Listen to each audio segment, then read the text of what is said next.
মানুহজনৰ জন্মদিন, কিন্তু মই এতিয়ালৈকে তেওঁ শুভেচ্ছা দিয়াই নাই। এটা বাজি গ'ল, কিন্তু এইখন মঞ্চতে তেওঁক মই জইন কৰিছে। তেতিয়াৰ পৰা তেওঁ এইখন কলেজতে মানে তেওঁ কিতাপ উন্মোচন কৰি আহিছে, কিন্তু প্ৰত্যেকটো অনুষ্ঠানত মই উপস্থিত থাকিব পৰা নাই। আজি মোৰ দ্বিতীয় দিন। প্ৰথম 2019 চনত মই আছিলোঁ, আজি দ্বিতীয় দিনা মই উপস্থিত আছোঁ। কাৰণ ময়ো এটা চৰকাৰী চাকৰি কৰোঁ, গতিকে মোৰ কৰ্মব্যস্ততাৰ কাৰণে মই উপস্থিত থাকিব পৰা নাই। আজি মই ছুটি লৈ আহিছোঁ, থাকিম। গতিকে কি ক'বলৈ বিশেষ নাই, কিন্তু তথাপিও তেওঁক মই কেনেদৰে উৎসাহিত কৰোঁ সেইটোৱে দুষাৰমান ক'ম আৰু তাৰ বিষয়ে। আচলতে তেওঁ ৰাতিপুৱা প্ৰায় 3:45 মানত শুৱা পাতি এৰে, তাৰপিছত নিজৰ ৰাতিপুৱাৰ কৰ্মখিনি কৰি কেতিয়াবা তাৰপিছত চৌকিছ আছে সন্মুখত বহি য়োগা কৰে।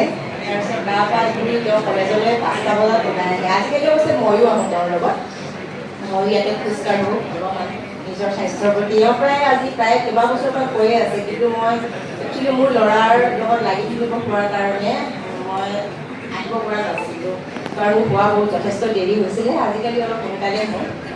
তাৰপিছত ল'ৰাও এতিয়া বাহিৰলৈ গ'ল, সেই দায়িত্বৰ পৰাও প্ৰায় মই মুক্ত হোৱাৰ নিচিনা, মানে কি আৰু তাৰ যিটো পঢ়া শুনা সেই দায়িত্বটোৰ পৰা এতিয়া যি বাহিৰত পঢ়ি আছে। তাৰপিছত এওঁৰ লগত মই আহোঁ, আহি ৰাতিপুৱা অলপ খোজ কাঢ়োঁ।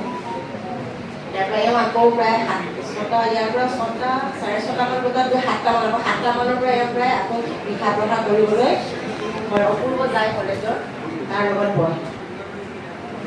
কিন্তু এওঁক মই ঘৰৰ মানে ঠিকেই, আমাৰ সন্তোষ কুমাৰ ছাৰে ঠিকেই কৈছে, এওঁক মই পুৰা মোৰ ঘৰৰ যিমান কাম কাজ আছে চবৰ পৰাই মই ইয়াৰ পৰাই অব্যাহতি দিয়াৰ নিচিনাই। এওঁ একোৱেই চিন্তা কৰিব নালাগে। আনকি তেওঁ যদি শ্বেভিং ক্ৰীম, মই সেইটো পৰ্যন্ত কৈছোঁ, সেইটো পৰ্যন্ত ময়ে কিনি দিওঁ। একোৱেই কৰিব নালাগে এওঁ। তাৰপিছত আগতেতো মই প্ৰায় গেছ কৰি দিছিলোঁ, ইস্ত্ৰি কৰি দিছিলোঁ, আজিকালি বেলেগে কৰি দিয়ে। প্ৰত্যেকটো কামতেই মই সহায় কৰি আহিছোঁ আৰু ভাবোঁ যিমান দিনলৈকে একেলগে থাকিম, ইমান দিনলৈকে কৰি যাম আৰু মোৰ যিমান শক্তি থাকে আৰু ইমান দিনলৈকে পাৰোঁ কৰি যাম বুলি ভাবিছোঁ। তেওঁক মানে মই কলেজখনৰ কাৰণে, সমাজৰ কাৰণে, কৰিবৰ কাৰণে যথেষ্ট উৎসাহিত কৰি আহিছোঁ। আজি বিয়া হোৱাৰ দিনৰ পৰাই তেওঁ প্ৰথমতে সাংবাদিক আছিল, আৰু মন্ত্ৰীহঁতে জানে সেইবিলাক কথা। সেইবিলাক কথা তেওঁলোকে জানে, মই কেনেকৈ তেওঁক উৎসাহ দিওঁ। আৰু যেতিয়া মানে তেওঁ গৱেষণা কৰিছিলে, PhD কৰি আছিলে, তেওঁ প্ৰায় জেগালৈ মই গৈছিলোঁ এওঁৰ লগত। তেওঁ ডাটা কালেক্ট কৰা, আনকি সেইবিলাকতো মই সহায় কৰিছিলোঁ। সিহঁতে পৃথিৱী অনুসৰপৰীয়া লিপি মাৰিছিলে, তাৰ থেচিছখন যেতিয়া তেওঁ লিখিছিলে, থেচিছৰ কপি 5টা কপি দিব লাগে নহয়, প্ৰত্যেকটো মানে হেৰি কৰোঁতে সেইবিলাকতো মই সহায় কৰিছোঁ। যিমান পাৰোঁ সহায় কৰিয়ে আছোঁ। সেইকাৰণে এওঁ মানে ঘৰৰ কথা 1% মই চিন্তা কৰিব নালাগে। আনকি এওঁৰ যি মাক দেউতাকৰ বেমাৰ আজাৰ হ'লেও তেওঁলোক আহে ইয়ালৈ চিকিৎসা কৰায়, ডক্টৰৰ ওচৰলৈ নিয়া, সেইটো পৰ্যন্তৰ পৰাও তেওঁক মই অব্যাহতি দিওঁ। তেওঁলোকক মই লৈ যাওঁ, যিটো টেষ্ট কৰিব লাগে চব কৰে।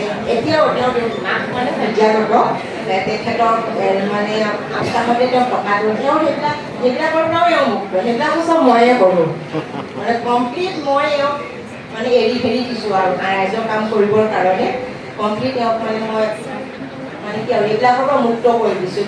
গতিকে তেওঁ মুক্ত মনেৰে ঘৰৰ একো চিন্তা নকৰাকৈ, আনকি ফাইনেন্সিয়েল কিমান খৰচ হয় একোৱেই তেওঁ নাজানে।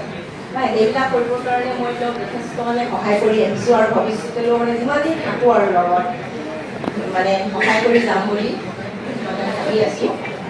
গতিকে আৰু বিশেষ নকওঁ।